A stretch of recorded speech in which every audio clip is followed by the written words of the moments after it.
게바가 안디옥에 이르렀을 때 책망받을 일이 있기로 내가 그를 대면하여 책망하였노라.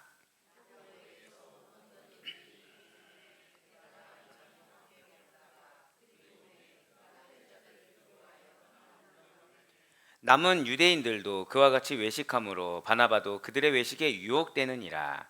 그러므로 나는 그들이 복음의 진리를 따라 바르게 행하지 아니함을 보고 모든 자 앞에서 게바에게 이르되 내가 유대인으로서 이방인을 따르고 유대인답게 살지 아니하면서 어찌하여 억지로 이방인을 유대인답게 살게 하려느냐 하였노라. 아멘. 할렐루야. 네, 주께 사랑하시고 우리 아데포의 모든 성도 여러분들, 특별히 이렇게 살아있는 주님의 말씀을 사모하고 이틀밖에 안 됐는데 옆에 있는 분한테 이렇게 인사하실게요. 너무 보고 싶었습니다. 이게 참 신기한 게 이러면 안 되지만 저 뒤에 이제 부부가 앉아 계세요. 인사가 제일 작았어요. 여러분들 남끼리 앉아 있잖아요. 인사가 뜨거운데 저 뒤에 있을 때 누군지 모르겠지만 누구는 이렇게 뜨겁게 보고 싶었습니다. 근데 누구는 네. 자, 우리 다시 한 번 더 인사하실 때 이렇게 인사하시면 좋겠습니다. 우리 은혜 받으시다. 우리 은혜 받으시다. 네, 그렇습니다. 우리 은혜 받으시면 좋겠어요. 너무나도 보고 싶었고 왜 보고 싶었을까요? 여러분들을 통해 역사하는 하나님을 보는 것이 기쁨이기 때문입니다. 여러분들이 이 메시지를 듣고서 얼마나 은혜를 받을 것인가 라는 사모함이 있다 보니까 너무나도 보고 싶었다는 거죠. 그런 우리들에게 이렇게 수요 은혜 예배 가운데 하나님께서 허락하신 것은 이 복음의 진수 갈라디아서 강해를 통해서 은혜 받는 귀한 시간을 주님께서는 예배해 주셨다는 것입니다. 특별히 그 가운데 오늘 말씀의 제목이 무엇입니까? 바로 진리를 바르게 행하라는 것입니다. 진리를 알고 있으라라고 하지 않았어요. 진리를 바르게 행해야 된다라고 지금 말을 하고 있다는 거죠. 그렇습니다. 지금 사도 바울은 진리를 바르게 행하니까 뭐 말씀대로 순종하라는 뜻인가, 말씀대로 살라는 뜻인가 이렇게 생각하실 수도 있을 것인데요. 사도 바울은 복음의 진리를 수호해야 된다라고 지금 이야기하고 있다는 거죠. 복음의 진리를 수호하라. 왜이겠습니까? 사실 사도 바울이 갈라디아서를 쓰게 된 이유가 굉장히 중요합니다. 이제 우리 성도님들께서는 너무나도 잘 아시는 것처럼 이 갈라디아서 교회 안에 일어난 아주 심각한 문제가 있었다는 거예요. 그 심각한 문제가 무엇이었습니까? 율법주의자들의 공격이 있었다는 거죠. 그러니까 우리가 율법주의자면 좀 멀게 느껴지곤 한다고 말씀을 드렸는데 사실 오늘날로 따지면 어떤 종교적인 관습, 그러니까 유대교, 그러니까 저희는 유교 뭐 이런 것들이 되겠죠. 그러니까 사람들의 어떤 관습법 이런 것들을 아마 말씀드릴 수가 있을 것입니다. 그러니까 굉장히 익숙한 율법주의자들의 공격이다 보니까 여기에 현혹되어서 끌려갈 수밖에 없는 환경이 주어졌다라는 것입니다. 그리스도의 복음이 아니라 다른 복음을 전파하려는 자들, 즉 믿음으로 의롭게 된다는 이신득의 원리가 아니라 율법주의로 회개하려는 거짓 교사들이 들끓었다라는 거예요. 영혼을 멸하려고 작정한 사탄의 권속들이 호시탄탄 노리고 있었다는 거죠. 이에 연약한 갈라디아 교인들이 어떻게 돌아섰다고요? 속히. 사도 바울이 애써서 수호를 해주고 애써서 잘 양육해 놨더니 이 거짓 교사들의 유혹에 너무나도 빠르게 넘어갔다는 것입니다. 너무나도 쉽게 돌이켰다는 것이죠. 그래서 사도 바울은 목숨을 걸고 복음의 진리를 수호해야 된다라고 받아들이고 있었다는 거예요. 진실로 그는 이렇게 갈라디아서를 쓰면서 그 무엇보다도 복음의 진리를 수호하는데 이 복음의 진리를 지키는 일에 목숨을 걸었습니다. 한번 생각해 보시길 바래요. 자, 가을에 저는 아시다시피 이제 양구에서 사역을 한 적이 있지 않습니까? 이 양구에서 사역을 할 때 모든 논이 다 똑같은 것은 아닙니다. 이게 신기할 정도로 바로 옆에 논이라고 하더라도 논이 다 달라요. 근데 가을에 수확철이 되면 정말 신기한 건요. 한 논은 병충해가 엄청납니다. 한 논은. 그럼 그 옆에 있는 것도 병충해가 있을 것 같잖아요. 그렇지가 않아요. 이게 같은 동일한 조건인데도 어느 한쪽은 병충해가 있고 이게 신기한 거는 어느 한쪽은 괜찮은데 또 어느 한쪽은 똑같이 농수로가 나왔는데도 한쪽은 물이 잘 안 되더라는 거예요. 자, 그래요. 한번 생각해 보세요. 그러면 이제 가을에 익은 곡식을 수확해야 될 때가 왔습니다. 근데 한쪽이 병충해가 있었다고 그랬죠. 그러니까 익은 곡식들이 벌레들이 다 먹어버린 거예요. 그러니까 수확할 수 없는 문제가 생겼습니다. 그러면 앞으로 그 A라는 논에 있어서 가장 벼농사에 있어서 중요한 문제는 뭐와 관련된 것이 될까요? 이 병충해를 어떻게 잘 예방하느냐, 자, 어떻게 그거 병충해를 치료하느냐, 즉 농약을 어떤 걸로 치느냐가 굉장히 중요한 문제가 된다는 것입니다. 또 다른 옆에서는 벌레는 없는데 이게 물이 잘 안 되지는 거예요. 동일하게 했는데 자꾸 가뭄이 일어나서 이 벼가 누렇게 뜨게 되는 거죠. 자, 그러면은 이 벼 잎사귀가 잘 자라지 않고 영양분을 잘 못 받다 보니까 그러면은 그 B라는 논에 대해서는 문제 해결에서 가장 중요한 것이 무엇이겠습니까? 농수로 개선이 가장 중요하다는 거죠. 즉 한쪽에서는 어떻게 하면 병충해를 막을 것인가, 같은 조건이라고 하더라도, 같은 땅이라고 하더라도 한쪽에서는 농수로를 A라는 곳과 동일하게 하지 말고 다르게 해야겠다라는 농수로 개선이 시급한 문제라는 것입니다. 자, 이처럼 농사가 잘 되기를 원한다고 한다면 잘 되지 못하게 하는, 절 따라 고백하실까요? 문제를 해결하라. 네, 그렇습니다. 저는 많은 분들 신방을 할 때 가장 좋은 가정은 문제가 드러난 가정이라고 이야기합니다. 그러니까 문제가 드러나지 않고 겉으로 보여지기에 좋은 가정, 여긴 정말 위험한 가정이에요. 왜요? 안에서 썩어 골마 없어지고 있는데 문제가 문제인지 모르기 때문에 해결책을 알 수가 없다는 거죠. 하지만 오히려 뭐가 문제인지 드러난다고 한다면 이것은 은혜인 줄 믿으시길 바라겠습니다. 다만 이것이 은혜로 하기 위해서는 무엇이 가장 필요하겠습니까? 문제를 문제로 인식하지 마시길 바라요. 자, 절 따라 고백하실게요. 문제는 하나님의 초청입니다. 아멘. 절 따라 고백하실게요. 나만 잘하면 됩니다. 예, 바로 그거예요. 그러니까 나만 그 문제 앞에, 이 문제가 누구 때문이라고 생각하는 것이 아니라 하나님이 지금 나에게 이 문제를 극복하라고 초청하신 초청의 음성으로 들어야 된다는 거죠. 즉 이 논에서 지금 무언가 농사가 안 되고 있으면 왜 이게 안 되었어, 나 한 해 농사 망쳤어, 이거는 세상적인 방법이고, 하나님의 방법은 그 문제를 개선해서 더 좋은 논으로, 한 번 더 절 따라 고백하실까요? 거듭나게 하는 것, 이거예요. 이걸 놓쳐서는 안 된다는 거죠. 여러분들에게 문제가 왜 생긴다고요? 더 한 단계 업그레이드 하라고, 거듭나게 하기 위해서 믿는 자로서의 더 바른 자세, 더 성숙한 자세, 더 발전된 자세로 하나님이 초청하는 하나님의 초청의 음성인 줄 믿으시길 바라겠습니다. 네, 그렇습니다. 우리는 이 문제 앞에서도 다른 관점으로 바라볼 수 있어야 된다는 거예요. 예, 맞습니다. 잘 되지 못하게 하는 문제를 해결하기만 하면 되는 문제라는 거예요. 무엇 때문에 싸웠다, 그럼 그 문제 해결하면 되는 거고, 무엇 때문에 안 풀린다, 그 문제 해결하면 된다는 거죠. 다만 그 해결과 문제의 답은 어디에 있다고요? 하나님께 있다는 거예요. 그러니까 우리는 아까 뭐라고 고백했습니까? 방금 전에 나만 잘하면 된다고 했잖아요. 나만 무엇을 잘하면 될까요? 절대 한번 고백하실게요.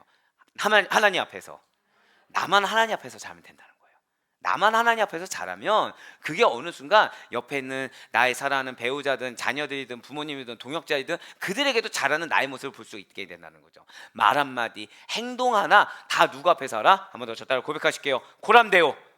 이걸 놓쳤을 때 문제는 정말 문제가 돼버립니다. 하지만 이것을 견지했을 때 문제는 더 이상 문제가 되는 것이 아닌 하나님의 해결책이자 하나님의 초청이 된다는 사실을 반드시 믿으시길 바라겠습니다. 그렇다면 좋습니다. 바울이 생각하는 이 갈라디아 교회의 가장 큰 문제는 무엇이었을까요? 가장 심각한 문제는 과연 무엇이었던 것입니까? 바로 이 갈라디아 교회에 침투한 율법주의자들이었다는 거예요. 그러니까 연약한 자가 문제가 되는 것이 아니라 율법주의자가 문제가 되었다는 것이죠. 이들이 바른 복음이 전파되는 것을 막았습니다. 이들이 참된 제자로 거듭나는 것을 막았다라는 거예요. 그래서 사도 바울은 이신득의 원리에 따른, 한번 여러분 절 따라 고백하실게요. 복음의 진리를 수호하라.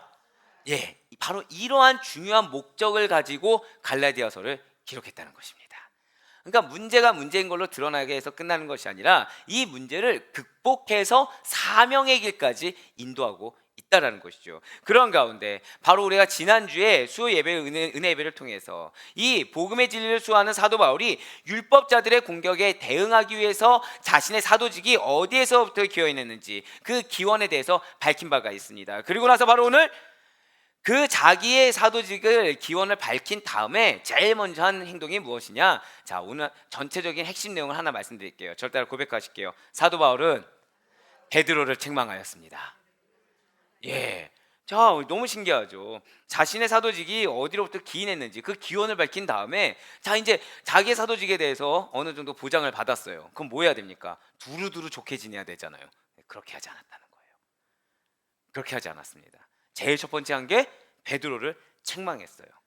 갈라디아 교회가 이신득이의 구원의 진리 안에 굳건하게 우뚝 서 있어야 함을 당부했다라는 거죠. 그런데 대체 왜 사도 바울은 이신득이의 그 구원의 진리 위에 우뚝 서야 됩니다, 이 갈라디아 교회는 그 구원의 복음 위에 굳건하게 서 있어야 됩니다라고 이야기했던 사도 바울이 그러면서 자신의 사도직을 인정받고 난 다음에 왜 베드로를 책망하기 시작한 것입니까?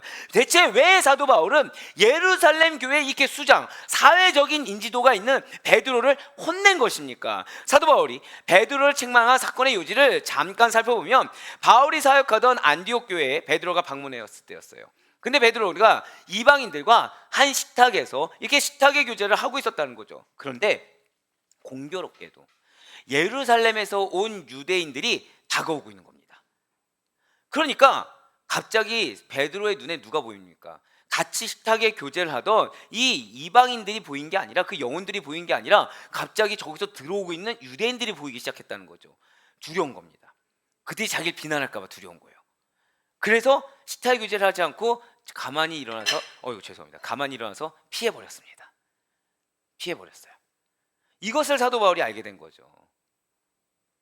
당연히 사도 바울은 이 모습에 대해서 베드로의 외식이라고 평가했다는 거예요.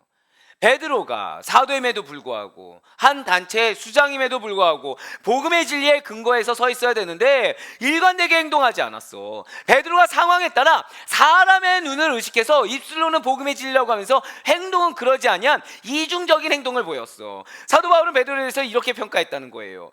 이방인들과 밥을 먹다가 유대인들이 오니까 하나님이 붙여주신 이방인들과 식사를 하고 있었는데 그 이방인들에게 집중한 것이 아니라 이 유대인들이 오니까 갑자기 이방인들을 버리고 식탁을 떠났다라고 평가했다는 거죠. 그런데 우리 사랑하는 성도 여러분들, 여러분들이 식탁에서 일어나서 누군가를 피해서 갔다고 생각해 보세요. 이게 큰 문제가 될까요? 이게 큰 문제가 되겠습니까? 아니, 복음의 진리를 수호하는 데 있어서 밥 먹다가 누가 왔어요. 싸우기 싫어서 일어서서 가는 게 그게 그렇게 큰 문제가 되는 것입니까? 그냥 그런 행동 하나가 우연찮게, 아니 알았다고, 설령 알았다고 하더라도 찰나의 실수로 나올 수도 있는 것이 아닙니까? 베드로예요. 얼마나 많은 사역을 감당했습니까? 얼마나 큰 일을 감당하고 있어요. 근데 그런 그가 그냥 의자에서 한번 일어나서 그 사람들과 부딪히기 위해서 한번 피해서 잠깐 갔다. 이게 이 정도로 힐난받을 일입니까? 사도 바울이 이렇게 지적할 정도로 큰 방해 요소가 되는 것이 맞느냐는 것입니까? 근데 아이러니하게 맞다라는 거예요. 비난받을 만했다라는 거죠. 복음 안에서 이 유대인이나 이방인의 구분이 없이 다 그리스도인이 되었습니다. 믿으십니까? 모두 다 하나가 되었어요. 모두가 주 안에서 다 하나가 되었다는 거죠. 그렇기 때문에 할례를 받은 유대인이나 할례를 받지 않는 이방인이나 할 것 없이 서로 섞여서 같이 식사에 교제를 하고 같이 나누고 활발하게 주 안에서 교제를 나누는 것이 마땅하다라는 거예요. 전혀 이상한 일이 아니라는 것이죠. 오히려 그렇게 하지 않는 것, 차별을 두는 것이 하나된 공동체의 분열을 가져오는 행동이라는 것입니다. 마치 유대 율법주의자들의 공동체처럼 말입니다. 만약에 유대 율법주의자들이 주장하는 바와 같이 선민 유대인은 개돼지와 같은 천한 이방인들과는 절대 함께 실수할 수가 없어 라는 그러한 입장을 견지하고 그대로 유지한다고 한다면 차별이 없는 복음이다. 이것은 굉장히 무색해진다는 거죠. 이것은 거짓말이 된다는 것입니다. 복음 안에서 하나 된 교회인데 거기에서 서로 이방인이라서 유대인이라서 나누고 지역이 다르고 교회가 다르고 이렇게 해서 나눠버리면 이미 차별이 생기기 때문에 이미 그거는 더 이상 교회 공동체가 될 수가 없다라는 거죠. 그거는 복음이 아니라는 것입니다. 그렇습니다. 철저한 유대 율법주의자들은 복음이 중요하지 않았어요. 자신들의 입지, 자신들의 견해, 자신들의 생각, 그런 것들이 워낙 중요하다 보니 유대인은 유대인들끼리, 그리고 이방인들은 이방인들끼리 식사해야 돼. 복음 중요하지, 믿음 중요하지, 구원 중요하지. 하지만 그래도 사람이 사람된 노를 지켜야 될 게 있는 거야. 나눠야지. 어떻게 저렇게 이렇게 상호간에 이게 불편해 죽겠는데 같이 대화하고 같이 나눌 수가 있겠어? 라고 이야기를 했다는 거예요. 하지만 이러한 터무니없는 민족 차별주의와 같은 주장은 유대 율법주의자들의 거짓 복음인 것입니다. 그리고 사도 바울이 갈라디아 교회 안에서 끝까지 수호하고자 했고 지켜내고자 했던 복음과는 전혀 맞지 않는 주장이라는 것이죠. 그래서 지금 사도 바울은 그래서 베드로를 책망하고 있다는 거예요. 대체 무슨 연유로 책망을 하는 것입니까? 어떤 내용으로 책망을 하고 있는 것일까요? 오늘 보면 12절과 13절의 말씀 한번 보시길 바랍니다. 야고보에게서 온 어떤 이들이 이르기 전에 게바가 이방인과 함께 먹다가 그들이 오매 그가 할례자들을 두려워하여 떠나 물러가매 남은 유대인들도 그와 같이 외식함으로 바나바도 그들의 외식에 유혹되었느니라. 아멘. 지금 사도 바울이 베드로를 왜 책망하게 되었는지, 그 책망하게 된 이유에 대해서 설명해 주고 있어요. 베드로가 지금 말씀드렸던 것처럼 이방인들과 한 식탁에서 밥을 먹고 있습니다. 그런데 식사 도중에 예루살렘에서 유대인들이 이렇게 다가오게 되니까 그들의 비난을 두려워했다는 거죠. 그래서 이방인과 식사하던 그 자리를 떠났다라는 거예요. 지금 사도 바울이 보기에 베드로는 여전히 누구의 눈치를 보고 있는 것입니까? 하나님을 보고 있는 거예요? 아니면 유대인을 보고 있는 거예요? 유대인의 눈치를 보고 있었다는 거죠. 이미 AD 49년 예루살렘 공의회에서 이방인과 유대인이 복음 안에서 다 동등하다라고 공인된 바가 있습니다. 그럼에도 불구하고 이 베드로가 유대 율법의 잔재에 얽매여서 유대인과 이방인을 어정쩡하게 구별하고 있는 것을 사도 바울이 보게 됐다는 거예요. 그래서 사도 바울이 베드로를 지금 이렇게 책망하고 있다는 거죠. 베드로야, 왜 사람의 눈치를 보느냐? 왜 너는 너의 알게 모르게 이렇게 구별되지 못한 행동으로 왜 다시 율법주의로 회귀하려는 그런 행위를 하고 마느냐? 이제 복음 안에서 더 이상 차별은 없는데 그런데 왜 눈치를 보는 거냐? 유대인들이 유대 선민 의식을 가지고 유대인이냐 이방이냐 구분하면서 이방인을 개돼지 취급하며 무시하였던 과거 학습인 유대 율법주의에서 이렇게 본능적으로 다 떠날 수 있어야 된다. 차별 없는 복음을 믿는다고 하면서 또다시 유대인과 이방인을 구분짓는 그러한 잠깐의 오류도 범해서는 안 된다라고 이야기하고 있다는 거예요. 자, 여기서 중요한 것은 여러분들, 베드로가 누구입니까? 이방인과 유대인이 동등됨으로 함께 식사하는 것이 가능하다라는 사실을 공인한 당사자라는 거예요. 그러니까 그 스스로가 그걸 공인했어요. 그것을 예루살렘 공회에 통과시켰어요. 그래서 그거에 우뚝 선 자예요. AD 49년 예루살렘 공회에서 복음에 대해서 이방인과 유대인이 동등하다라는 거, 이것을 공인할 당시 베드로는 공회의 의장이 누구였냐면 야고보였습니다. 그리고 유력한 또 한 물의 인물이 요한이었어요. 즉 베드로, 야고보, 요한이 함께 그것을 공식적인 인정을 한 자, 그 당사자가 베드로였다는 것이죠. 그렇습니다. 베드로는 대표격이었다는 거예요. 유대 율법주의자를 이렇게 틀렸다고 하고 그 율법제를 깨고 복음으로 다시 회개시키는 거, 복음으로 돌이키게 하는 거, 거기에 선두주자가 베드로였습니다. 베드로는 율법주의에서 떠나서 복음의 진리를 전파하고 수장하는 데 있어서 흔들림 없이 우뚝 서 있는 리더이자 수장이었어요. 그런 그가 만약에 알게 모르게 알았든지 몰랐든지 율법주의적인 외식을 했다고 한다면 이것은 매우 심각한 일이 된다는 거예요. 왜 이겠습니까? 지금 베드로가 누구라고요? 절 따라 고백하실게요. 베드로는 리더입니다. 한 번 더 절 따라 고백하실게요. 나는 리더입니다. 아멘? 베드로는 리더예요. 리더인 베드로의 외식이 결코 개인적인 일로 끝나지 않을 것이기 때문에 이것은 굉장히 심각한 일이라는 거죠. 다른 유대 개종자들에게도 심각한 영향을 줄 수밖에 없다라는 것입니다. 그에 더해서 이신득이의 구원의 원리에 대한 진실성을 성도들로 하여금 의심하게 하는 거죠. 앞장서서 이 이신득이의 구원의 원리만이 구원받을 수 있는 유일한 길입니다. 예수를 믿으세요. 믿음으로만이 그렇게 됩니다. 했던 사람이 알게 모르게 행동 중에 뭐가 나와요? 율법주의 행동이 나와요. 그러면은 베드로의 말을 듣고서 그래, 믿음으로 구원받는 거구나, 예수를 믿기만 하면 되는구나, 할래, 이런 게 중요하지 않구나 라고 하고서 그 길을 가려고 했는데 그걸 말하는 사람을 봤더니 율법주의 행동을 하는 겁니다. 그럼 사람들은 어떻게 생각할까요? 아니었네. 율법주의자들 말이 맞았네. 뭐야, 저 사람도 저렇게 얘기하더니 결국 행동은 저거잖아. 예, 맞습니다. 다른 유대 개종자들에게 심각한 영향을 줄 수밖에 없다라는 거예요. 그에 대해서 이신득이의 구원의 원리에 대한 진실성을 성도들로 하여금 의심하게 해서 성도 간에 분열을 조장할 수 있는 문제가 생기게 된다는 거죠. 왜요? 그럼에도 불구하고 복음이 우선이야, 그 구원이라는 건 믿음으로만 돼 라고 주장하는 사람과 무슨 소리야, 베드로 봐봐, 베드로는 그렇게 하지 않았잖아, 그러니까 지금 너가 틀린 거고 우리도 베드로처럼 저렇게 따라하면 돼 라고 하면서 사실은 알게 모르게 자신에게 익숙한 부분을 따라가기 위해서 베드로 뒤에 몰래 숨는 자들이 생길 수밖에 없다는 거죠. 어렵사리 복음의 수호자로 세워진 교회가 분열되고 와해될 수 있는 위기가 초래되게 된다는 것입니다. 사랑하는 우리 모든 성도 여러분들, 반드시 기억하세요. 리더는 영적 책무를 가지고 깨어 분별해야 된다는 사실을 반드시 놓치지 마시길 바라겠습니다. 리더는 깨어 있어야 돼요. 리더는 이 정도는 되지라고 타협해서는 절대 안 됩니다.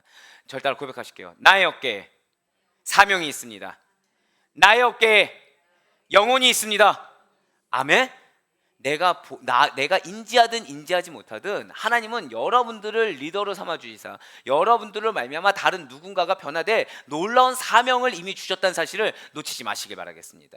여러분들의 언행을 누군가가 보고 있다는 거예요. 하나님이 보시는 거 말고도 여러분들을 보고 있는 또 다른 누군가가 있다는 거죠. 가까이는 나의 사랑하는 가족이 될 것입니다. 멀리는 나와 상관없는 사람이 될 수 있을 거예요. 또 그 이전에는 나의 직장 동료, 회사원들, 이런 사람들이 존재할 수가 있다는 것이죠. 하셨죠. 예, 맞습니다. 리더는 적당한 믿음을 가지고 나름의 타협안을 가지고 살아가는 자들이 아니라는 거예요. 철저하게 복음 위에 서 있어야 됩니다. 그 복음을 지키며 오직 그리스도의 뜻만을 입술로, 삶으로, 언행으로 증거하는 자가 영적 리더요. 그러한 영적 리더가 여러분과 저란 사실을 반드시 잊지 마시길 바라겠습니다. 실제로 오늘 보면 13절 말씀 한번 보시길 바래요. 오늘 보면 13절 말씀 보면 남은 유대인들도 자, 뭐라고 나왔나요? 그냥 외식이 아니라 그와 같이 외식함으로, 베드로와 같이 외식함으로 바나바도 그들의 외식에 유혹되었느니라. 주여, 이거예요, 이거. 자, 다른 사람들 몰라도 바나바는 알지 않습니까? 베드로의 그 행동 하나가, 그냥 식탁에서 이렇게 일어나서 피한 그 행동 하나가 싸우기 싫어서, 비난받기 싫어서, 근데 하나님은 그걸 뭐라고 했어요? 두려워해서라고 표현하셨죠. 근데 베드로는 내가 두려워해서 피한다고 인정할 수 있었을까요? 인정하지 않았을 겁니다. 그냥 다투는 것보다 낫지라고 생각하고서 피했을 거예요. 피했을 거예요. 자, 항상 드린 말씀 있죠. 예배 가운데 집중 못하게 할 때 그 다음 메시지가 진짜 중요한 메시지다. 네, 그렇기 때문에 방해되게 된다. 지금 우리가 어떤 말을 하고 있어요? 영적 리더는 책무가 있다는 거예요. 영적 리더는 책임감을 가져야 된다는 거죠. 그러니까 사단이 얼마나 싫어하겠습니까? 적당한 틈이 있어야 공격을 할 텐데 적당한 틈을 보이지 않고 다 집중하고 계신 거죠. 다 열심히 쓰고 계신 거죠. 다 신배에 새기고 있고 머리에 넣고 있는 거죠. 그러니까 당연히 사단은 원치 않기 때문에 보통 이 시간에 택배가 저만큼 오지 않습니다. 네, 근데 이 시간에 왜 와요? 여러분들의 은혜를 막기 위해서. 저분의 잘못은 아니에요. 네. 자, 맞습니다. 지금 중요한 거는 그 한 사람뿐만 아니라, 한 사람뿐만이 아니라 바나바 역시도, 바나바 얼마나 잘 알고 있어요. 바나바 역시도 그들의 외식에 유혹이 되었다고 나와 있지 않습니까? 한 명의 리더가 그냥 다른 믿음이 연약한 자들뿐만 아니라 다른 리더까지도 외식에 빠지도록 유혹의 일로 접어들게 했다라는 거예요. 베드로의 이런 외식적인 행동 때문에 이방인들과 함께 식탁 교제를 하던 다른 유대인들, 심지어 바나바까지도 휩쓸려서 부득이하게 이중적인 행동, 외식적인 행동을 하게 되었다는 거죠. 그래서 사도 바울은 14절에서 베드로를 공개적으로 어떻게 책망하고 있는지 기록하고 있다는 거예요. 자, 14절 말씀, 우리 다 같이 14절 말씀을 한 목소리 읽도록 하겠습니다. 시작. 그러므로 나는 그들이 복음의 진리를 따라 바르게 행하지 아니함을 보고 모든 자 앞에서 게바에게 이르되 내가 유대인으로서 이방인을 따르고 유대인답게 살지 아니하면서 어찌하여 억지로 이방인을 유대인답게 살게 하려느냐 하였노라. 아멘. 같이 말씀드리면 지금 사도 바울은 굉장히 강하게 책망하고 있습니다. 한 가지 고백할 것은 이렇게 본문을 구성을 하잖아요. 본문을 이제 구성하고 할 때 처음에 본문은 요 정도가 아니었어요. 원래 뒤에까지였습니다. 근데 하나님은 이 부분이 너무 중요하다라는 거예요.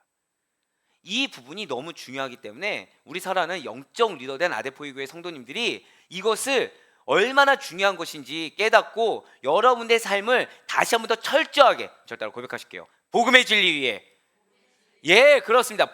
철저하게 복음의 진리 위에 서 있어야 되기 때문에 이 이상 진도를 못 나가게 했다는 거죠. 지금 사도 바울은 강하게 책망하고 있습니다. 강하게 책망하고 있어요. 리더인 베드로가 복음의 진리에 따라, 자, 이제 여러분들의 행동 양식입니다. 첫 번째예요. 절 따라 고백하실게요. 일관된 행동. 그렇습니다. 다툼이 왜 생길까요? 일관되지 않기 때문에 생기는 겁니다. 일관되지 않기 때문에 다툼이란 게 생겨요. 일관되지 않기 때문에 불신이라는 게 생깁니다. 일관되지 않기 때문에 알게 모르게 그게 그리스도의 이름에 먹칠하는 행동이 나올 수밖에 없다는 것이죠. 하지만 그것이 아닙니다. 믿는 자들은, 구원받은 영적 리더들, 하나님의 백성들은 반드시 일관된 행동으로, 어디에 따라서요?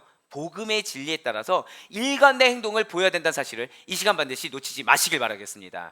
네, 맞습니다. 리더인 베드로는 근데 그렇게 하지 못했다는 거예요. 복음의 진리에 따라서 일관적인 행동을 보이지 못하고 상황에 따라서 이중적인 행동을 했다는 것이죠. 그렇기 때문에 책망받아 마땅하다는 것입니다. 즉 이제는 복음 안에서 유대인이나 헬라인의 구분이 없이 모두가 다 그리스도인이 되었는데 굳이 일부 유대 율법에 잔재에 얽매여서 유대인과 이방인을 어정쩡하게 구분하는 모순을 행할 이유가 있느냐 라면서 지금 베드로 행동을 강하게 질책하고 있다는 것입니다. 그렇습니다. 베드로는 지금 자신의 믿음대로 소신껏 행동하지 못했습니다. 자, 이제 두 번째예요. 믿는 자는 믿음에 따라 소신껏 행동하는 자이지 나의 성격과 관습에 따라 행동하는 자들이 아닙니다. 우리의 소신이라는 것은 저를 따라 고백하실까요? 오직 믿음. 그렇습니다. 오직 믿음 위에 서 있는 소신이지. 왜 우리가 그런 말 할 때 있잖아요. 내 성격이 원래 어떤데, 내 MBTI가 어떤데, 내 혈액형이 어떤데, 이거는 내 개인의 소신이라는 거죠. 하지만 우리의 소신은 오직 믿음의 어떤 사실을 반드시 놓치지 마시길 바라겠습니다. 우리가 믿음 위에 우뚝 서 있는 그러한 소신대로 행동했을 때 일관된 행동을 할 수가 있는 거예요. 근데 우리가 일관된 행동을 하지 못하는 것은 내 성격 위에 서서, 내 세상의 어떤 그런 관점에 의해 서서, 내 가치관에 서서, 내 감정에 서서, 그렇기 때문에 믿음에 합당하게 움직이지 못하고 있다는 거죠. 유대 율법주의자들의 비위를 맞추고자 했어요. 이방인과의 식사 자리에서 그래서 떠나고 말아 있는 외식적이고도 이중적인 행동을 베드로는 해버리고 말았다라는 것입니다. 자신의 위치에 걸맞지 않게 말입니다. 일견 보기에는 잘 모르고 넘어갈 수 있는 모습을 잘 기억하세요. 하나님께서는 그냥 넘어가지 않게 하셨습니다. 할렐루야. 이게 감사해요. 왜 할렐루야 외쳤을까요? 여러분, 하나님의 진노 중에 가장 최악의 진노가 뭔지 말씀드리지 않았습니까? 그게 뭐라고요? 유기예요. 유기예요. 여러분들의 삶과 여러분들의 공동체 가운데 작은 문제 하나를 넘어가지 않고 건드리신다. 이거는 여러분들이 그 건드린 대상을 섭섭해할 게 아니라 건드려줘서 저를 따라 고백하실까요? 감사합니다. 감사합니다라고 고백해야 된다는 거예요. 왜요? 그분의 마음을 누가 주장하신 겁니까? 하나님이 주장하셨다는 거죠. 하나님이 주장해서 불편함을 갖게 한 겁니다. 하나님의 마음을 품은 거죠. 왜 불편하게 했을까요? 성도로서의 모습이 안 나왔기 때문이라는 거예요. 영적 리더로서의 일관된 모습이 안 나왔기 때문이라는 거죠. 근데 하나님은 그래서는 안 된다라고 판단하신 겁니다. 그래서 그것을 그냥 넘어가지 못하게 지적을 하신 거예요. 근데 여기서 사단이 이제 끼어드는 거죠. 사단이 어떻게 끼어듭니까? 겨우 그만한 일로. 자, 생각해 보세요. 만약에 지금 베드로가 아닌데? 난 저 사람들 보고 일어나는 게 아니야. 나 지금 식사 자리가 다 돼서 일어났어. 자존심을 세우고 그 자리를 피한 걸 문제 삼지 않았다고 한다면, 그러면서 다른 이 개종한 자들이나 이 바나바의 외식에 대해서 난 책임이 없노라. 저 사람 잘못이야. 왜 나한테 핑계대라고 했다고 한다면 사도 베드로가 그 이후에 크게 쓰임받을 수가 있었겠습니까? 아니라는 거죠. 인정해야 된다는 거예요. 하나님께서 이 문제에 대해서 그냥 넘어가지 않으신 것에 대해서 감사함으로 말미암아 더 큰 문제로 번지지 않게 지금 잠시 잠깐의 불편함을 허락하신 것에 대해서 감사하며 나아갈 수 있는 여러분과 제가 되길 간절히 소망합니다.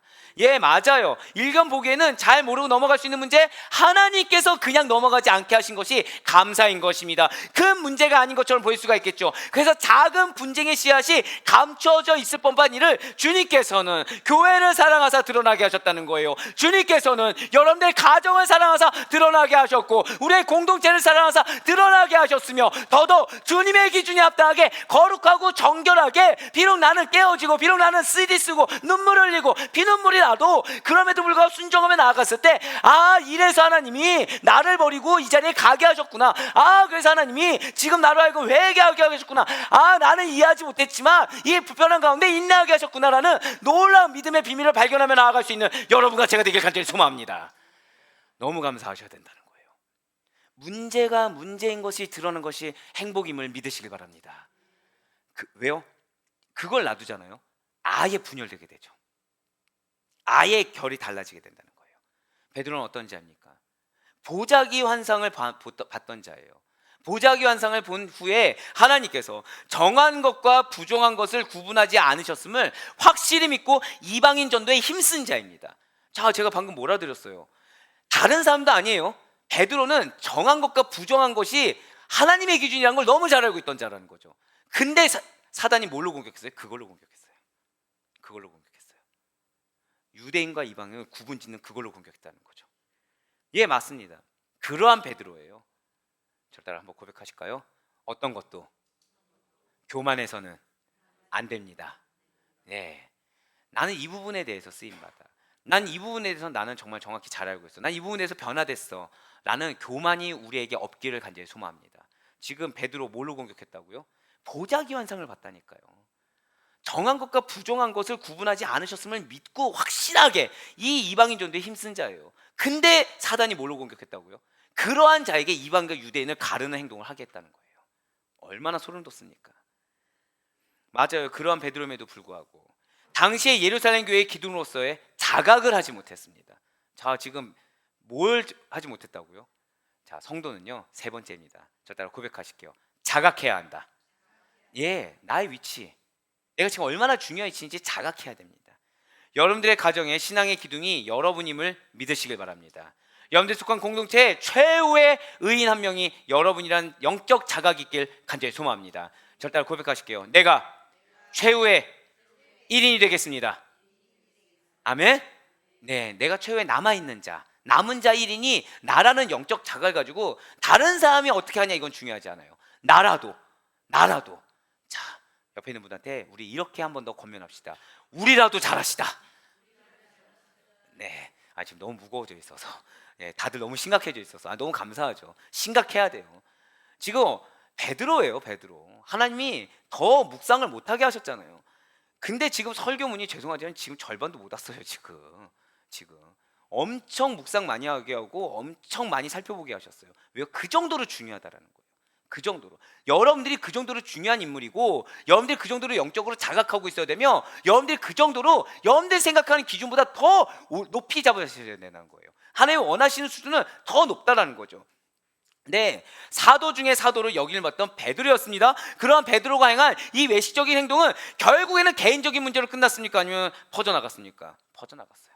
그 행동 하나가, 그냥 일어서서 나간 행동 하나가 개인적인 것으로 끝나지 않고 유대의 개종자들에게까지, 또 다른 리더 바나바에게까지 심각한 영향을 미치게 되었다는 것이죠. 영적 리더의 역할, 지도자의 역할이 얼마나 중요한지를, 그러한 우리 성도님들의 구별되고도 결단력 있는 신앙의 삶이 얼마나 중요한지를 깨달을 수 있는 이 시간 되길 간절히 소망합니다. 너무나도 중요하다는 거예요. 사랑하는 우리 아드포의 성도 여러분들, 베드로의 이 묻혀질 뻔한 이러한 외식에 대해서 어떻게 생각하십니까? 지금 어떻게 받아들여지시나요? 그렇게 큰 문제가 아니라고 생각하여 넘어갈 뻔한 상황은 없으셨습니까? 또는 알면서도 스스로를 위안하면서 모른 채 넘어가는 상황은 없으셨나요? 베드로 같은 상황이 우리에게 닥쳤을 때 사람의 눈치가 보이는 그 상황 속에서 믿음대로 무엇이 옳다 무엇이 그르다라고 정확하게 이야기해 주면서, 정죄가 아니에요, 사랑의 고백입니다, 그것을 이야기하면서 일관되게 믿음대로, 믿음의 소신대로 행동할 수가 있으시겠습니까? 주님께서 피 흘리기까지 구원하시사 선물로 주신 바로 그 믿음, 빚진 자로서의 믿음으로 말씀을 기준 삼아 소신대로 행동하며 절대 외식하지 않으실 수가 있겠습니까? 분명히 이게 문제인 게 보이는데 그 사람이 상처받을까 봐 감히 얘기하지 못하고 넘어가는 외식의 행동을 안 할 자신 있으시겠습니까? 부디 사람의 눈치를 보느라, 상황의 눈치를 보느라 정작 하나님의 매와 같은 눈을 모르고 넘어가는 여러분과 제가 아니길 간절히 소망합니다. 우리 이 땅 가운데 거룩하게 구별되어 주님의 형상을 드러내는 사명을 가진 자들이에요. 우리의 모습을 통해서 그리스도의 향기가 드러나야 되고, 우리의 모습을 통해서 말씀이 증거되어야 된다는 거죠. 그럼 우리가 이 세상 속에서 주님의 향기를 그렇게 드러내는 삶을 살아갈 때, 말씀을 증거하는 삶을 살아갈 때 필연적으로 사탄의 유혹을 받게 되는 환경이 주어진다는 거예요. 오늘 베드로를 보시길 바랍니다. 다른 거는 몰라도 하나님께서 환상을 보여주고 그 사명을 줘서 이방인 사명, 정한 것과 부정한 것 하나님은 구분하지 않는구나, 증거하면 되는구나 하는 걸 알았던 베드로예요. 그 베드로가 누가 알았겠습니까? 유대인과 이방인을 가르는 그 작은 행동 하나로 공동체를 와해시킬 뻔했을 줄 누가 알았겠습니까? 믿음의 실현의 상황이 올 수밖에 없다라는 거예요. 늘 항상 깨어있을 수 있는 여러분과 제가 되길 간절히 소망합니다. 어떠한 문제 앞에서, 하나님께서 내 눈에 이게 문제인 것처럼 보여졌을 때 즉시로 행동하지 마시고, 절 따라 고백하실게요. 성령의 간구를 하라. 예, 성령님께 간구하셔야 돼요. 성령님께 뜨겁게 부르짖으셔야 됩니다. 제가 지금 그냥 기도하라고 말씀 안 드렸습니다. 뭐라고 말씀드렸어요?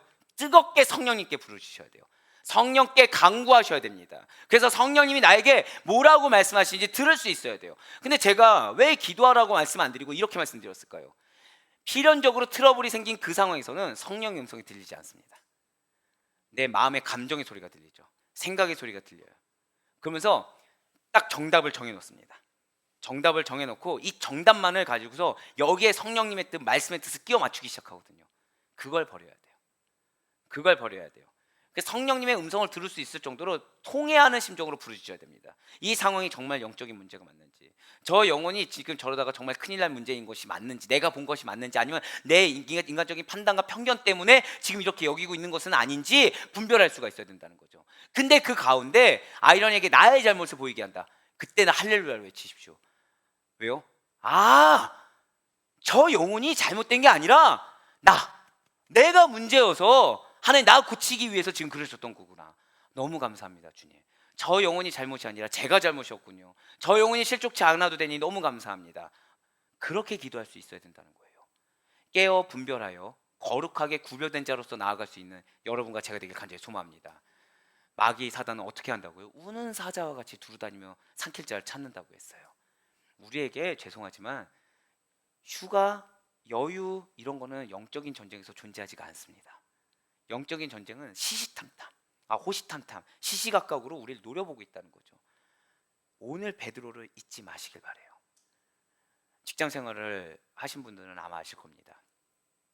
술 잘 마시고 영향력 있는 상사가 술잔을 건넬 때 회사에서 살아남기 위해서 또는 승진하기 위해서 어떻게 해야 될까요? 술잔을 받는 척이라도 해야 됩니까?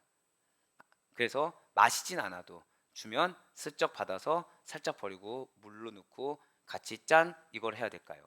아니면 단호하게 나는 교회를 다니는 예수님을 믿는 그리스도입니다 라고 밝히고 거절을 해야 되겠습니까? 이러한 상황 속에서 갈등이라는 걸 하는 여러분과 제가 아니길 간절히 소망합니다. 마시는 거는커녕 아예 그런 척조차도 안 할 수 있는 여러분과 제가 돼야 된다는 거죠. 우리의 정체성을 드러내시고 그만큼 세상에 속한 자들보다 더 본이 되는 열심과 성실이 우리의 것이 되어서 하나님의 마음을 흡족하게 할 수 있는 여러분과 제가 되길 간절히 소망합니다. 청년부를 섬길 때 이런 얘기를 했을 때 한 청년이 저한테 그렇게 얘기하더라고요. 목사님 그거 모르셔서 하는 얘기예요. 그러면은 회사에서 내쫓기기 딱 좋습니다. 회사에서 한번 찍히면 직장 왕따가 있어요 라고 했을 때 내가 그렇게 살아봤어라고 얘기했습니다. 예, 아신 분은 아시겠지만 저는 광고 일을 했어요. 광고 일을 하면은 필수가 무엇이냐? 술, 담배입니다. 네, 저는 예수님을 인격적으로 만난 다음에 예수님 만나고서 단호하게 끊었습니다. 핍박 많이 받았어요. 예, 매출이 확 줄어들더라고요. 왜? 도와주지 않으니까. 아무도 도와주지 않으니까. 하나님은 그 순간 지켜만 보셨습니다. 그 순간 도움 바라면 안 돼요. 그 순간 하나님의 가장 최고의 도움 무엇인지 아십니까? 나의 믿음을 지키는 거예요. 나의 믿음을 지키는 거. 세상적으로 풀리는 거 그거 아닙니다. 하나님 지금 이 순간 여러분들이 믿음을 보고 계신다는 것을 그 순간 분별할 수 있어야 돼요. 근데 그 어느 연단의 시기가 지난 다음에 그 순간 놀랍도록 변화되는 것을 분명히 맛보실 수가 있게 되실 겁니다. 가장 핍박하던 그 이사님, 저한테 술상무를 구지시키려고 했던 그 이사님이 가장 먼저 회개하셨습니다. 가장 먼저 회개하고 가장 먼저 돌이키셨어요. 그분이 신우회를 만드는 거에 가장 앞장서셨습니다. 사랑하는 우리 성도 여러분들, 지레 겁먹지 마시길 바랍니다. 타협하지 마시길 바래요. 하나님께서 지금 여러분들을 매와 같은 눈으로 보고 계시고 그 가운데 절 따라 고백하실게요. 나를 지키시고 도우십니다.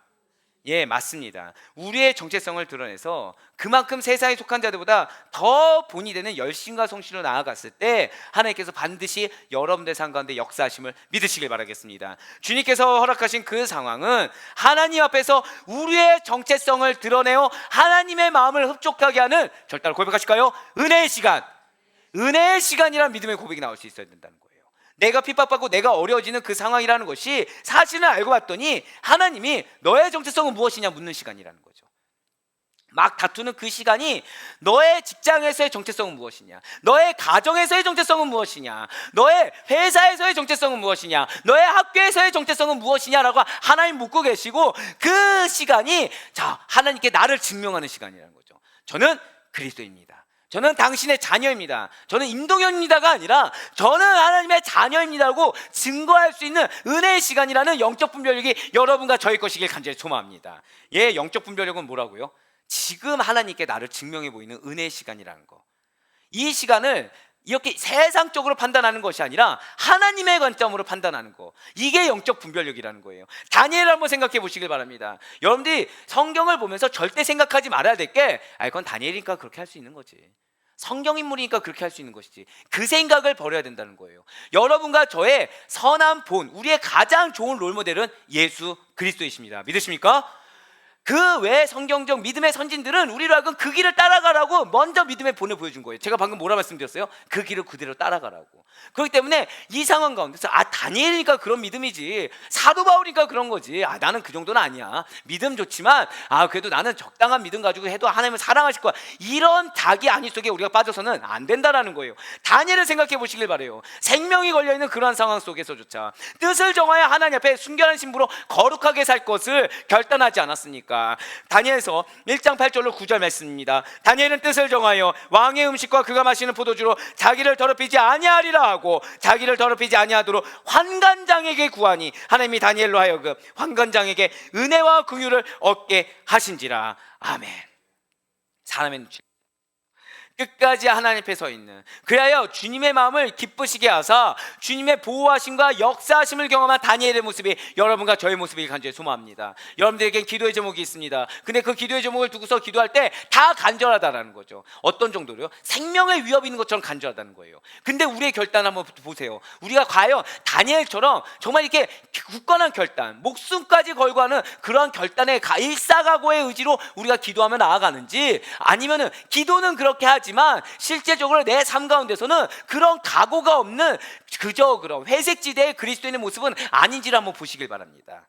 우리가 하나님께서 원하시는 신앙의 순수성을 지키려고 하고 복음의 진리를 따라 바르게 행하는 동시에 그 복음을 여러분들의 입술과 삶으로 증거하기만 한다고 한다면 주님께서는 반드시 여러분들에게 우리가 기도하는 것 이상의 차마 기도하지 못한 부분까지 채워주시는 하나님의 은혜를 덧입을 거라는 사실을 이 시간 반드시 믿으시길 바라겠습니다.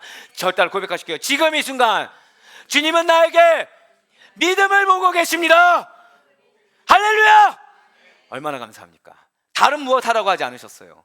믿음의 결단을 보길 원하십니다. 믿음의 의지를 보길 원하세요. 믿음의 간구를 보길 원하십니다. 그 순간에 나로 하여금 구별된 자로 우뚝 서 있을 수 있도록 주님께서는 권면하고 계시다는 거죠. 무엇으로요? 트러블로, 분쟁으로, 작은 문제 하나로. 가장 중요한 것은, 그래서 다른 게 중요한 게 아니에요. 배우자가 바뀌길 원하십니까? 자녀가 바뀌길 원하십니까? 상황이 바뀌길 원하십니까? 절대 고백하실게요. 내가 믿음에 굳게 서 있겠습니다. 아멘. 이게 중요해요. 여러분들이 믿음에 굳게 서 있는다고 한다면 반드시 변화될 것을 믿으시기 바랍니다. 우리의 신앙의 결단이 가장 중요하다는 거예요. 오직 복음만을 붙들고 진리를 따라 바르게 행하고자 하는 의지와 결단으로 나는 주님께만 의탁하겠습니다. 나는 주님께만 붙들리겠습니다. 주님이 원하시는 그 신앙의 삶의 가치를 유지하며 살겠습니다. 다른 누가 나한테 무슨 얘기를 하든, 다른 어떤 유혹이 있든 나는 어느 거 하나 교만치 않고 그저 매일 새롭게 하나님의 말씀만 받아먹고 살겠습니다 라는 신앙의 결단이 있어야 된다는 거죠. 믿음도 중요하지만 이 세상은 달라요 라며 믿음을 혼탁하게 만드는 무리의 그러한 무책임함이, 그러면서 정작 삶의 중요한 문제 앞에서는 기도라는 명목하에 하나님께 책임을 묻고 있는 뻔뻔함이 우리의 것이 아니기를 간절히 소망합니다. 우리의 인생은 우리의 것이 아니에요. 반드시 기억하시길 바랍니다. 우리는 내 마음대로 행동하는 사람이 아니라 진리를 바르게 행동하는, 하나님의 기준에 맞춰서 진리에 따라 움직이는, 절대로 고백하실게요, 그리스도인. 그렇습니다. 그리스도인이에요. 그 믿음으로 오늘 보면 14절 말씀을 다시 한 번 더 한 목소리 읽도록 하시겠습니다. 시작. 그러므로 나는 그들이 복음의 진리를 따라 바르게 행하지 아니함을 보고 모든 자 앞에서 게바에게 이르되 내가 유대인으로서 이방인을 따르고 유대인답게 살지 아니하면서 어찌하여 억지로 이방인을 유대인답게 살게 하려느냐 하였노라. 아멘. 지금 놀라운 게요, 지금 사도 바울은 베드로를 이해하고 있지 않습니다. 잘 기억하셔야 돼요. 지금 사도 바울은 자신의 연약하고 부족한 인간적인 마음으로 베드로를 이해하려고 하지 않는다는 거예요. 오직, 잘 기억하세요, 하나님의 눈으로, 오직 하나님의 마음으로, 오직 그분의 말씀을 그분을 기준 삼아 영적으로 분별해서 베드로를 책망했다는 거죠. 자, 잘 기억하셔야 된다 말씀드렸어요. 사도 바울도 인간입니다. 그렇죠? 자, 베드로가 자신을 인정하지 않아도 되는 위치인데 인정해 준 거에 대한 감사함이 있을까요, 없을까요? 있을 수 있죠. 당연히 있을 수 있죠. 근데 그런 사도 바울의 눈에 베드로의 외식이 보인 거예요. 근데 인간적인 마음이 없었다는 거예요. 인간적인 마음으로 그를 이해하려고 한 게 아니라 끝까지. 저 영혼에게 가장 도움이 되는 것은 내가 인간적인 잠깐의 위로 모른 척이 아니라 하나님의 눈으로, 하나님의 마음으로, 하나님의 말씀을 기준 삼아 이야기하는 것이다라는 믿음의 확신, 신앙인으로서의 자세를 놓치지 않았다라는 것이죠. 당시에 베드로는 어떠한 자였습니까? 그는 최고 권위를 자랑하는 영적 지도자였어요. 그러나 사도 바울은 그러한 그의 사회적인 위치를 보지 않았다는 거죠. 복음의 진리만을 따라서 바르게 행하지 않는 성도로서, 영적 리더로서의 베드로를 책망했다는 거예요. 사도 중에 사도요, 모든 사도들의 대표라고 할 수 있는 베드로를 가감없이 혼을 냈다는 것입니다. 복음의 진리를 따라 바르게 행하라, 이게 사도 바울이 베드로에게 행한 말입니다. 이 음성에 담겨있는 하나님의 음성을 느낄 수 있는, 하나님의 마음을 느낄 수 있는 우리 아데포유 교회 모든 성도들 될 수 있기를 간절히 소망합니다. 쓰임 받았음에도 불구하고 잠깐의 연약함으로 인해서 책망받는 베드로와 같은 자가 되지 않을 수 있길 간절히 소망해요. 그렇기를 원치 않는 하나님의 뜻을 받아들이시길 바랍니다. 왜 지금 우리에게 하나님께서 더 높은 가치를 주실까요? 기억하세요. 모세가 잘못이 있었습니까? 없었잖아요. 근데 나중에 리더로서 문제가 될 것을 염려하셔서 할례 문제를 건들고 넘어가지 않으셨습니까? 왜 우리에게 특별 새벽 기도 기간 중에 그것을 묵상하고 선포하게 하셨을까요? 하나님은 여러분들을 크게 사용하시기를 원하십니다. 믿으십니까? 그렇기 때문에 여러분들이 누군가 다른 영혼의 실족의 대상이 되는 것을 원치 않는다는 거예요. 여러분들로 말미암아 다른 영혼들이 회복되고 공동체가 변화되며 그 영혼들로 인해서 하나님의 사역에 더 흥황해야 되는데, 여러분들의 작은 인간적인 실수 하나가 그러한 하나님의 사역에 방해가 되는 것을 주님은 원치 않으신다는 거죠. 그래서 택함 받은 자에 합당하게 더더욱 지금 높은 하나님의 기준의 가치를 여러분들에게 적용하길 원하시는 주님의 뜻에 아멘하고 감사하며 나아갈 수 있게 간절히 소망합니다. 예, 많은 분들이 저를 걱정하고 있는 걸 알고 있어요. 하지만 전 너무 감사하다는 거죠. 왜요? 쓰임받고 있는 증거라고 저는 믿고 있습니다. 공격이 없을까요? 있을까요? 허다합니다. 수두룩해요. 근데 감사한 거는 공격을 넘어서서 치고 하다 보니까 인간적인 대응할 기운이 없습니다. 예, 이 은혜예요. 이게 은혜예요. 인간적인 대응할 기운이 없으니까 뭐만 보여요? 하나님이 하라고 한 것만 보이더라는 거죠. 말로 공격합니다. 톡으로 공격이 와요. 그분들 참고로 욕하고 싸우는 게 아닙니다. 예, 정신을 흐트러 놓는 거죠. 예, 집중을 흐트러 놓는 그런 공격들입니다. 그거조차 공격을 삼을 정도예요. 근데 거기에 대응할 기운이 없어요. 왜요? 하나님이 하라고 한 거 하기에도 지금 벅찹니다. 근데 그게 지금 주님께서 여러분들에게 바라시는 상태라는 거예요. 인간적인 대응 아직 혈기가 남아있기 때문입니다. 제가 뭐라고 표현드렸어요? 인간적인 대응은 혈기가 남아있다는 거죠. 육신의 것이 남아있다는 거예요. 근데 문제는 그게 문제인지 모르고 있다는 거죠. 그러니까 하나님은 어떻게 해요? 트러블이 생기게 합니다. 자꾸 뭔가 안 풀리게 합니다. 더 기도하게 만듭니다. 그래서 그거를 깨기를 원하세요.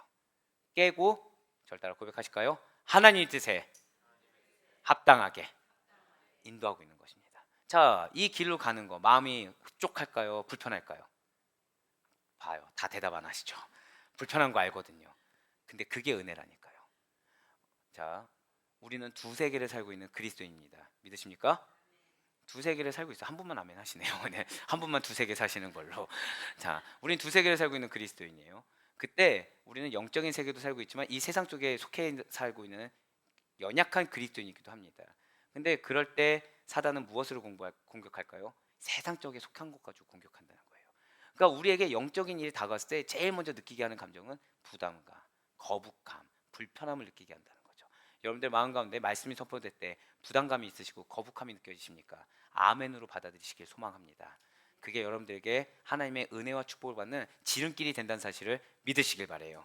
예, 그렇습니다. 어쩜 베드로에게 있어서 유대인들의 의식과 삶의 근간이요 전부라고 할 수 있는 율법주의에 대해서 완전히 자유하기란 어려웠던 것이 당연할 수도 있다는 거예요. 사실은. 그러니까 여러분들이 지금 방금 전에 제가 뭐라 말씀드렸어요. 불편할 수 있다니까요. 부담감이 느낄 수도 있어요. 거북할 수 있어요. 다. 그거는 당연할 수 있어요. 자, 근데 잘 기억하세요. 하지만 그렇다고 해서 당연하다고 여겨지는 것이 허락되어지는 것은 아닙니다. 이걸 기억하셔야 돼요. 당연하다고 여겨지는 것이 허락되어지는 것은 아니라는 거예요. 자신이 알고 믿는 바 확신 안에 거하지 못하고 주를 믿기 이전의 나의 불신앙의 모습, 또는 모태신앙이다 보니까 주를 믿기 이전의 모습이 없다고 하더라도 세상에 속한 자의 그러한 모습으로 회개하려고 해서는 절대 안 된다라는 거죠. 진리를 아는 데서 그칠 것이냐, 아니면 진리를 아는 데서 더 나아가 주의 뜻에 합당하게 바르게 행할 것이냐. 이 시간 주님께서는 복음 증거자로, 복음 전도자로 부르신 여러분들에게 전하신 이 음성을 듣고 결단하시길 원하시고 계시다는 거죠. 그래서 우리에게 마지막으로 이 말씀을 신비에 새기기를 원하시고 계시다는 거예요. 디모데후서 3장 14절로 15절의 말씀입니다. 우리 다 같이 디모데후서 3장 14절로 15절의 말씀을 한 목소리로 합독하도록 하시겠습니다. 시작. 그러나 너는 배우고 확신한 일에 구하라. 너는 내가 누구에게서 배운 것을 알며 또 어려서부터 성경을 알았나니 성경은 능히 너로 하여금 그리스도 예수 안에 있는 믿음으로 말미암아 구원에 이르는 지혜가 있게 하느니라. 아멘. 다른 건 몰라도 14절 말씀 한번 보시길 바라요. 14절 말씀 보면 어디에 거라고 나와 있습니까? 너가 익숙한 것에 거해, 너의 감정에 거해, 너의 판단에 거해, 너의 생각에 거해, 너의 마음에 거해? 아니요. 배우고 확신한 일에 거하라. 여러분들이 배운 유일한 것은 말씀이자 진리입니다. 우리가 확신할 수 있는 건 오직 성경, 진리 외에는 없다는 사실을 이 시간 반드시 잊지 마시길 바라겠습니다. 우리가 거해야 되는 것, 우리가 영주해야 되는 것은 바로 이거 외에는 없다는 거예요. 그리고 우리가 누구에게서 배운 것을 알아야 되냐? 성령님께서 여러분들을 가르치고 계심을 믿으시길 바랍니다. 성령님께서 지금 이 순간에도 말씀하고 계세요. 말씀하고 계세요. 근데 자, 성령님의 음성이 아까 들리시던가요? 죄송하지만 안 들려요. 거북해지면 안 들립니다. 근데 하나님 건면하시는 거예요. 질책한 게 아니에요. 괜찮아, 그럴 수 있어. 하지만 빨리 돌이켜야 돼.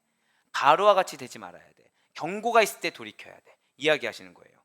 성경, 왜요? 성경만이 능히 우리로 하여금 믿음으로 말미암아 구원에 이르는 지혜가 있기 때문인 것입니다. 성경만이 우리로 하여금 구원에게서 이탈하지 않도록 만드시는 것이기 때문에 성경 말씀 안에만 거해야 된다는 거예요.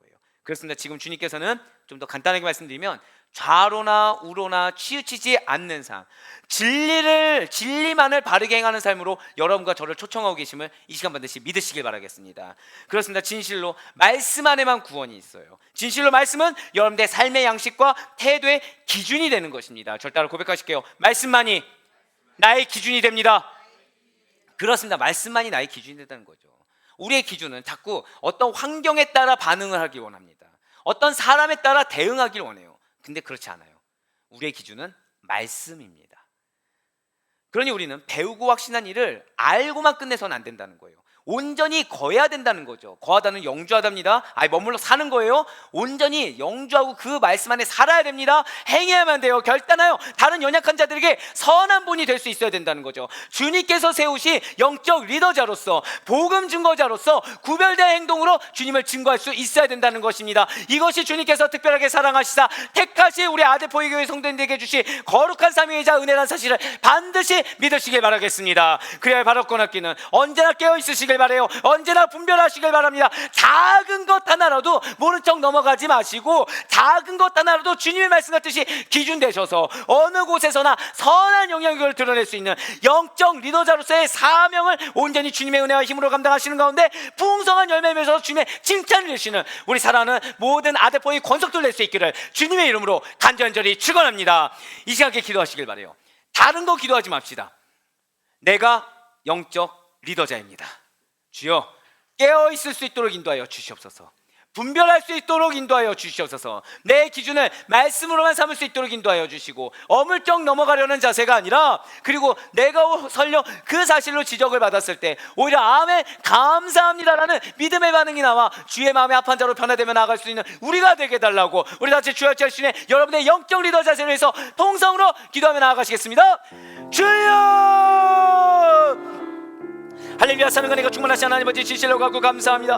그렇습니다. 우리가 영적 리더자였습니다. 영적 지도자로서 우리를 불러주셨건만 아버지 우리가 깨어 분별하지 못하여 아버지 죄악된 행동이나 언행에도 넘어갈 때가 있었고, 아버지 우리의 마음 가운데 악을 품고서도 그 악이 당연한 것처럼 아버지 그것을 타협해야 열매로 맺게 할 때가 있었음을 고백하오니 주여, 이런 저희들을 용서하여 주시옵소서. 아버지 진실로 아버지 이것이 그냥 우리들에게 아버지 허락된 것이 아니오, 아버지 이것이 우리들에게 아버지 아버지 끝까지 구분된 자로서 나아가야 될 것을 아버지 주 앞에 우리가 고백하오니 성령님 우리를 붙잡아 주시옵소서. 당연하다고 여겨지는 것이 허락되는 것은 아니라고 말씀하셨습니다. 성령님 역사하여 주시사 우리가 깨어있을 수 있도록 인도하시고 분별할 수 있도록 인도하여 주시오며 혈기가 나오는 자가 아니라 말씀만이 나오는 자가 될 수 있도록 성령 역사하여 주시옵소서. 아버지 내가 받은 사람도 지자를 수 있도록 인도하여 주시옵소서. 아버지 우리를 크게 사용하시기 위해서 지금 이 시간 더더 거룩하고 정결하게 쓰기 원하시는 하나님의 말씀의 은혜가 있음 줄 믿사오니 성령님 은혜 더주시사 끝까지 아버지 주 앞에 순종하며